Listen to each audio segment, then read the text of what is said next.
Just want to remind you guys, this episode is presented by Prize Picks. Download the app today. Use the code JUICE to get $50 instantly after you play your first $5 lineup.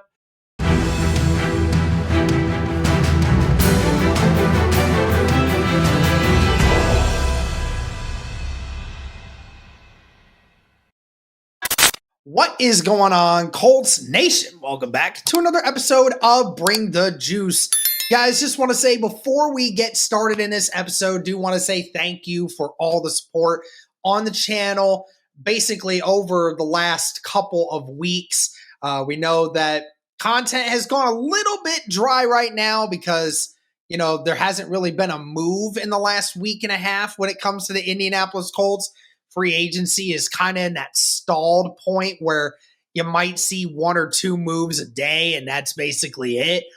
Some of the big fish are still around, but then you see a few small moves, basically until the draft gets here. And we got about a month until that comes around. So we wanted to kind of bring in this one here a little bit differently here. It's positions that we feel could go earlier or later in the draft. Now, this is all about just positions where we think the Colts could draft these particular positions earlier or later than expected.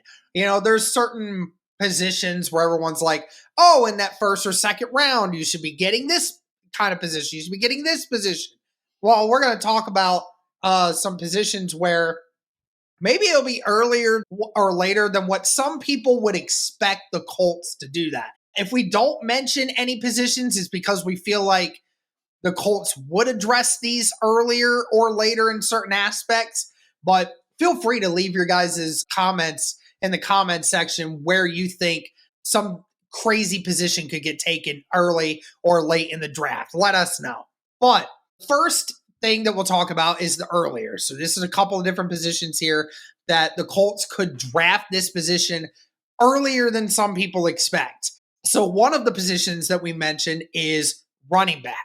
Cody, because I think a lot of people have kind of put it in, I think a lot of Colts fans, especially when you see mock drafts, people are saying, oh, that third or fourth or fifth round is, you know, or third or fourth round mostly is right at about that sweet spot where everyone's kind of like, oh, you know, you that's kind of the spot where you might see it.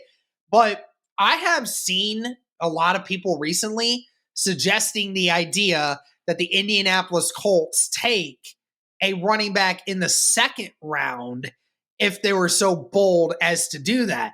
Now, obviously, people look at the fact that the Indianapolis Colts have Jonathan Taylor. You have Khalil Herbert, who you just brought in as a free agent.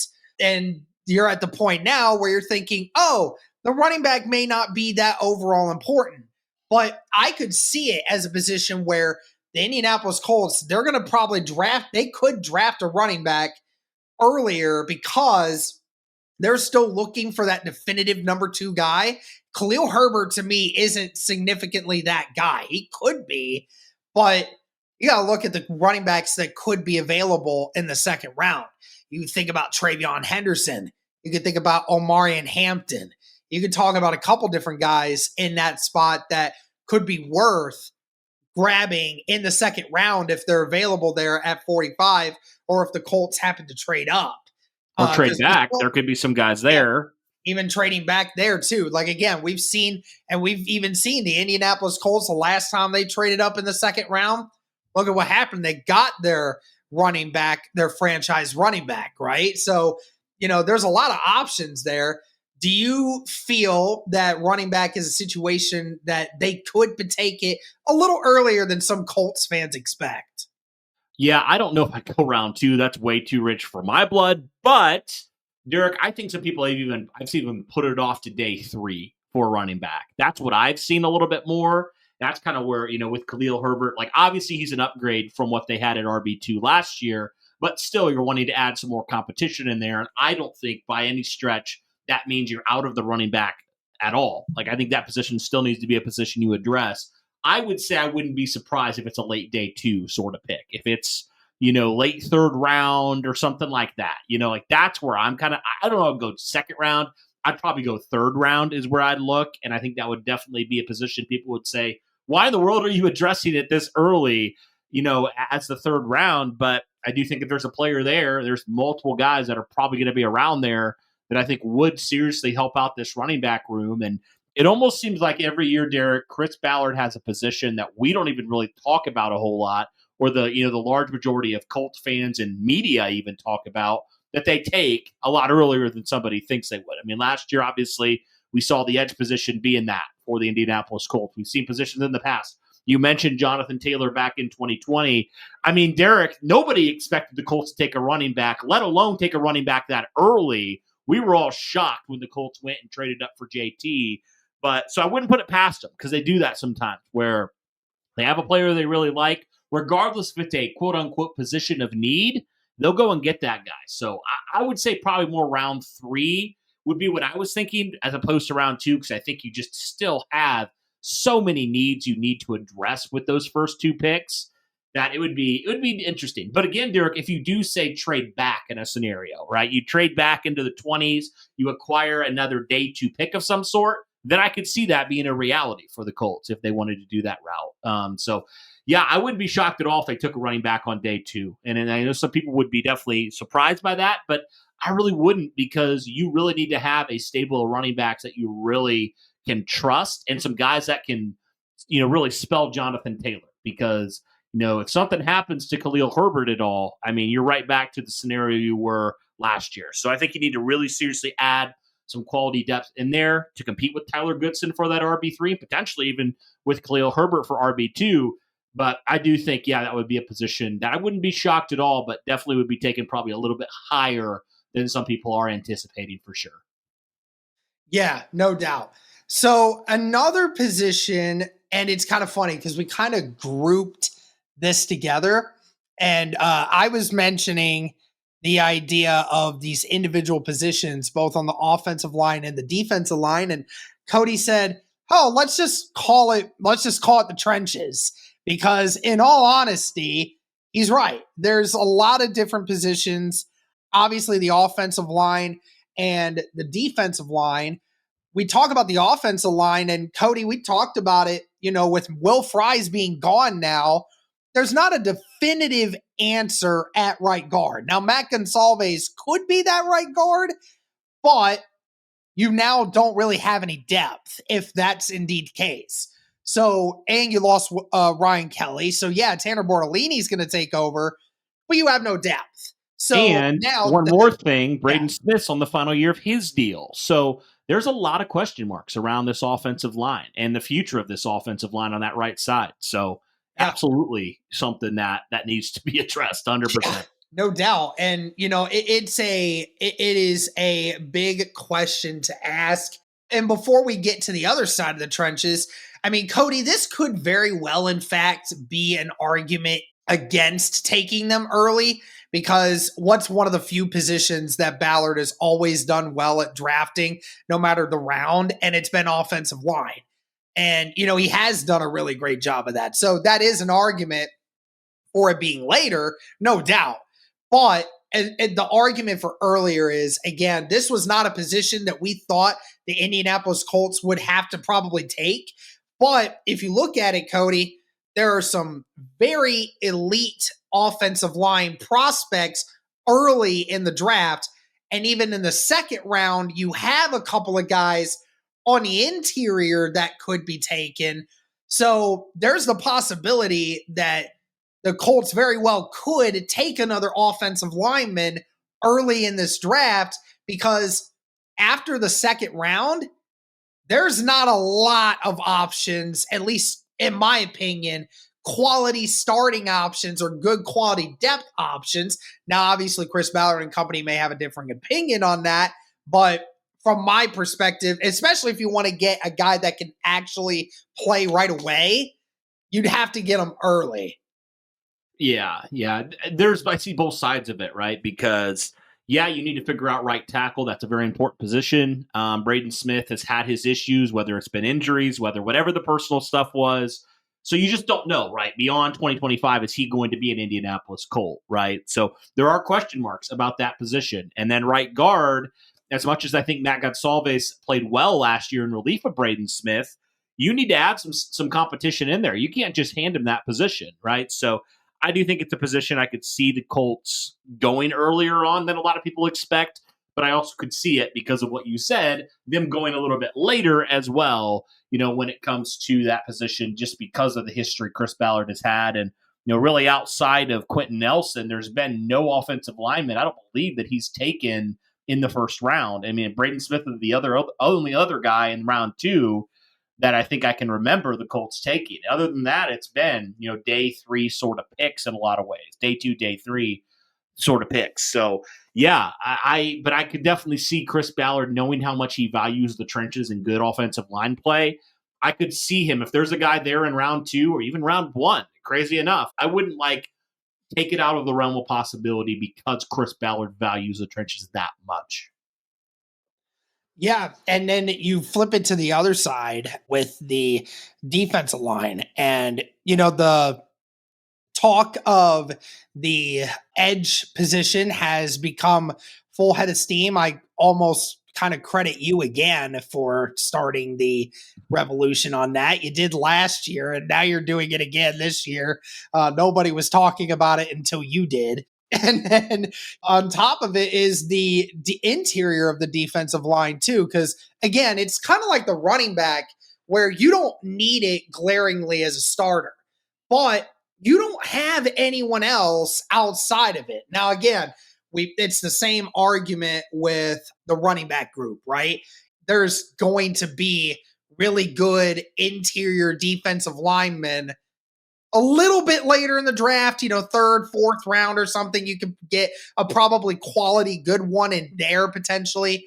But again, you have a plethora of guys that could be late first, early second, that could be game changers for you at the position. And like you said with the Braden Smith thing, I mean, DeForest Buckner is not going to be here forever. DeForest Buckner is only going to be as good as he is for only a few more years.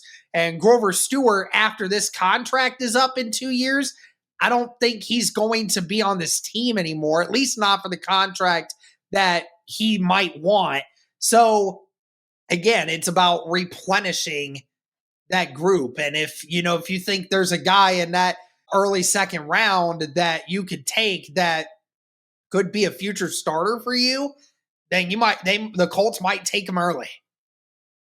As we said, guys, today's episode is sponsored by Prize Picks. Now, what is Prize Picks? Prize Picks is the largest daily fantasy sports platform in North America. Instead of battling against thousands of other players across platforms, you're basically picking 2 to 6 player stat projections, and you're choosing more or less on those stat projections to be able to watch those winnings roll in. It's very easy. Do you guys want to play along at some of Prize Picks' favorite players like rapper Meek Mill and UFC fighter Sugar Sean O'Malley? Well, if you guys sign up today, you can find the community plays under the promos tab of the app to view the entries of some of the biggest names on the platform and be a part of that as well. You can now win up to 100 times your money on Prize Picks with as little as 4 correct picks. You can turn $10 into $1,000 just like that with NBA, NHL, and college basketball entries today on Prize Picks, America's #1 fantasy sports app. Like a lot of other things, guys, they also offer injury insurance, so your entries stay in play even if one of your players gets injured. So if someone exits the game in the first half and does not return in the second, that player projection won't count against you and the rest of your entry stays live. So it's great bounce back for that one. What I love about the app as well, guys, is it's not just sports like NBA, NHL, football, and tennis, and baseball, and all these other things, but there's also a lot of others that go into it as well. If you like to place entries on video game situations like Call of Duty, CS2, Apex, if that's something that appeals to you, there's a wide variety of sports and video games and everything else that you can place entries on. And I love how expansive it is.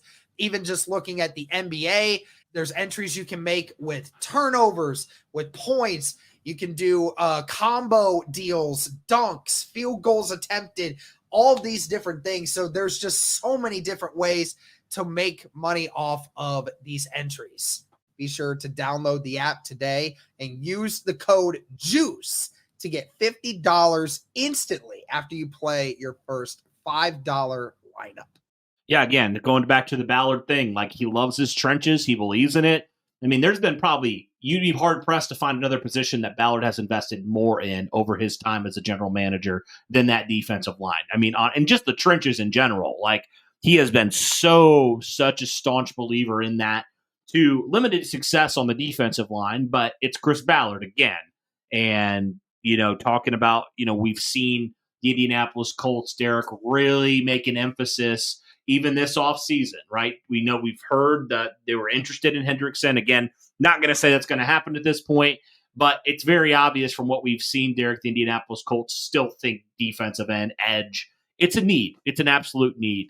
And even though the Colts signed Neville Gallimore, I do believe that interior defensive line is a big need as well that we don't talk about enough here. And I wouldn't be shocked at all if a guy's sitting there day two, at some point, the Colts go and get a guy to be that primary backup. And eventually, in a year or a couple of years, he could earn a starting role within this defensive line when one of those guys' contracts are up, or if their play has dropped off significantly, or whatever it is, right? You need to really, like you said, restock the cupboard there, because there are a lot of question marks. And I do think, Derek, there's a lot more question marks at edge than there is even at offensive line for the Colts.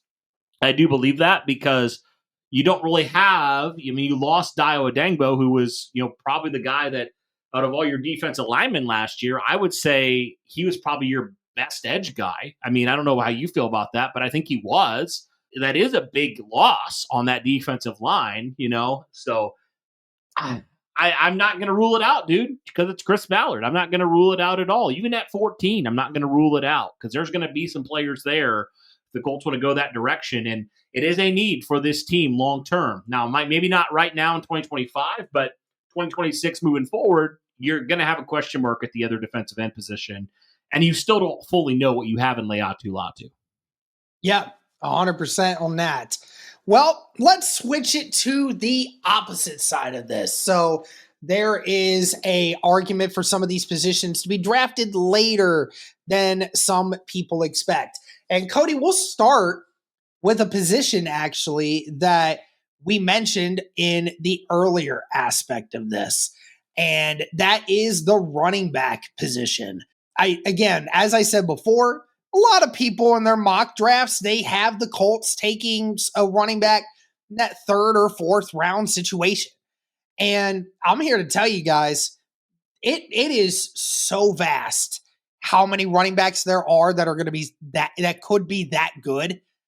You could see a situation where the Colts could take a running back in the 5th or 6th round. And I'm not kidding, guys, could be running back 2 this next season.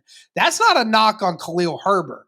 It's just the fact that there are so many running backs in this class. I think maybe up to there could be almost a dozen, Cody, that you could look at and say, this guy could be a potential starter at some point for some kind of team. So for the argument of taking one earlier, because some of the elite ones were taking potentially that early, there's a situation where you're just saying to yourself, we're going to play with house money. We're going to keep an eye on how many running backs keep getting taken off the board late. But Ballard could say, we're going to supremely confident that at 5th or 6th round, there's going to be a guy that's on our board that we like that's going to be available at that spot. Yeah.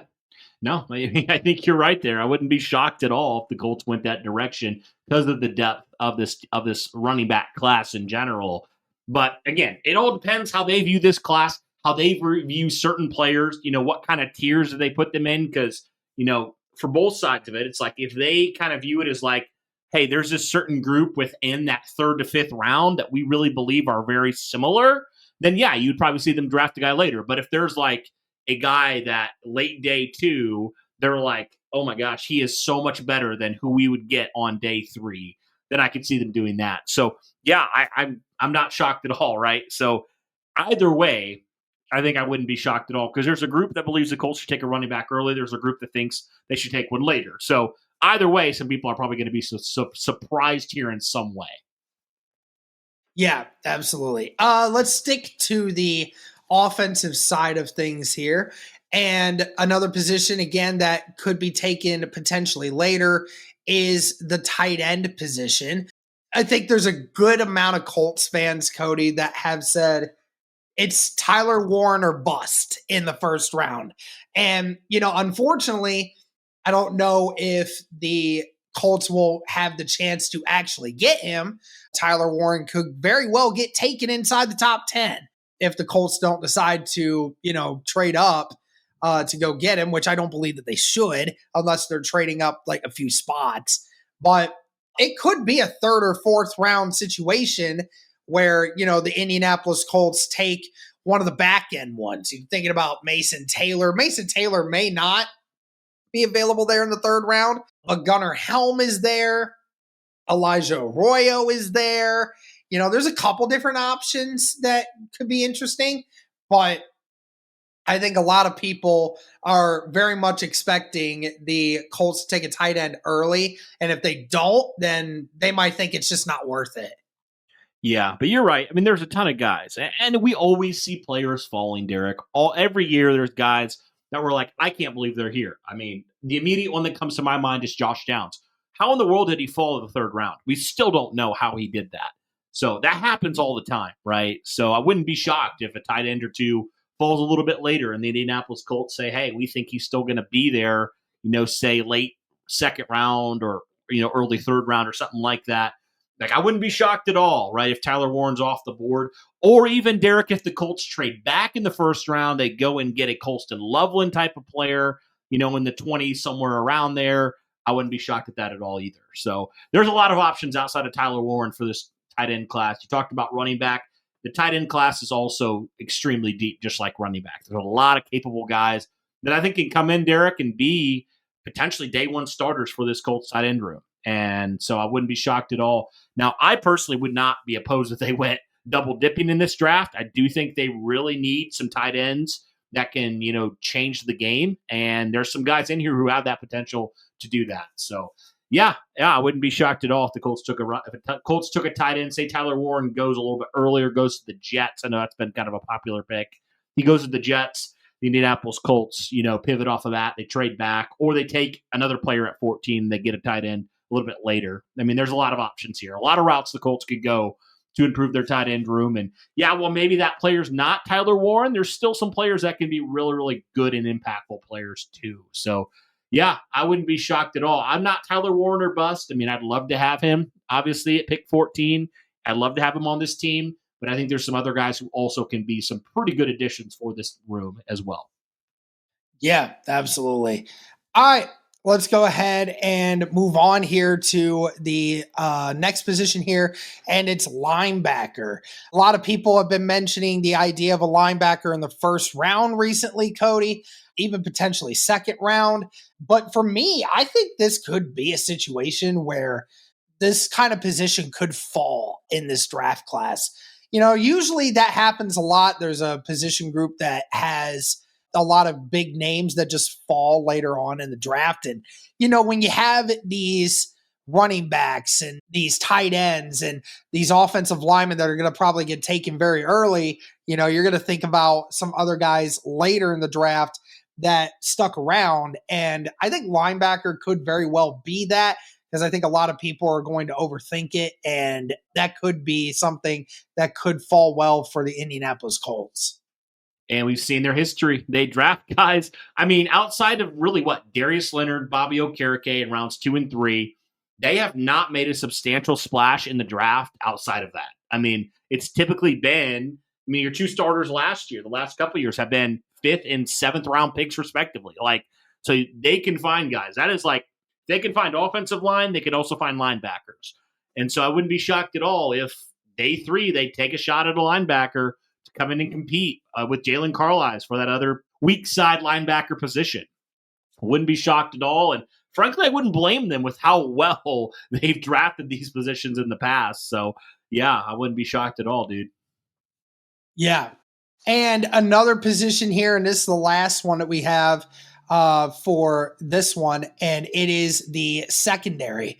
Now, again, some people would bring this up and say, like, hey, in that first round, if Malachi Starks is there, if Will Johnson's there, people have mentioned that as an idea. And, that could very well be the case. I'm not sure of it, but it could very well be. But I could also see a situation where, people are expecting the Indianapolis Colts, even after the moves they made in free agency, to still potentially take one early. But I think you look at those now and the Colts think there's going to be corners and safeties in this draft class that even in the third or fourth rounds, you could see some very high quality guys still be around. So I think it's a position where, some people who are thinking the Colts should attack it right there in the beginning, I think there's going to be some guys in these mid rounds, Cody, where you could just take them there and they could be some very quality depth pieces for you. And the difference between what they would do if they went that route as opposed to years past is that guy's not going to be a starter. He's not going to be a starter right away. He's not going to have to be the Jalen Jones from a couple years ago, right? Where he has to be forced into the starting lineup as a 7th-round pick, kind of get thrown into the fire. I mean, you've got a lot of depth, especially at corner. I mean, a lot of capable guys ahead of him that I think would make some sense. Now, safety, maybe. Safety would be the one I'd be interested in because you do have your 2 starters, but you don't have a lot of depth at safety right now. So I could see that maybe being a possibility is safety a little bit, which maybe that's when you take a guy in the mid rounds and let him potentially compete for that 3rd safety spot. But all that to say, neither guy that comes in, even if it's on day 2, if it's on day 3, they're not going to have to be thrust into a starting position right away, and even for the next couple of years. So that would be the positive thing about that, is it would be a guy that would be strictly for depth, and maybe a guy, if you're talking about a safety, that plays every now and again, but is not going to be relied upon as a full-time starter, and shouldn't be relied on as a full-time starter. Right. And that's just going to be a breath of fresh air, I think, for people if the Colts say, we're going to wait a little bit to draft the guy. But Derek, I tell you, man, if Will Johnson's sitting there at 14, I almost am like, I don't think you have a choice. Like, you got to take him, dude. Like, you have to. Like, he's just too good. He's too good of a player to let pass on at that point. If somebody like that falls, or whoever you want to throw in there at DB falls somehow, it's like, whew, that's going to be hard. Really hard to pass up. Yeah, it would be very hard to pass up on that. I mean, but like you said, it was for the entirety of the offseason before the first day of legal tampering when the Indianapolis Colts got not only Cameron Bynum, but Charvarius Ward as well. The whole talk about it, Cody, was if Tyler Warren isn't there, or even in some cases, you're thinking Malachi Starks, Will Johnson, Nick Emmanwori, all these different names. And you're like thinking that's what the Colts should do instead of Tyler Warren, because it's like, yeah, sure, getting Tyler Warren would be great, be an instant impact, but, the defense needs more help. And that would be the situation. Well, now you've gotten the defensive help that you need, and that's kind of a situation. And some people are still saying, even with that, you still have a reason to take some guys earlier than expected. But, again, I think that it's time that Ballard understand, like, best player available is just not the smart move to make in this situation. I get it. Like, obviously you want to get a great player at the position, but you're looking for positions of need at this moment. And that's what it's about. Because you have enough needs that you need to really fill those spots where it matters. So ultimately, this is just kind of, again, another simple point here where, you have guys that are going to fulfill the same role later on. And, because now, Cody, the thing is, Nick Cross, he might be coming up on a new deal here in a year or two.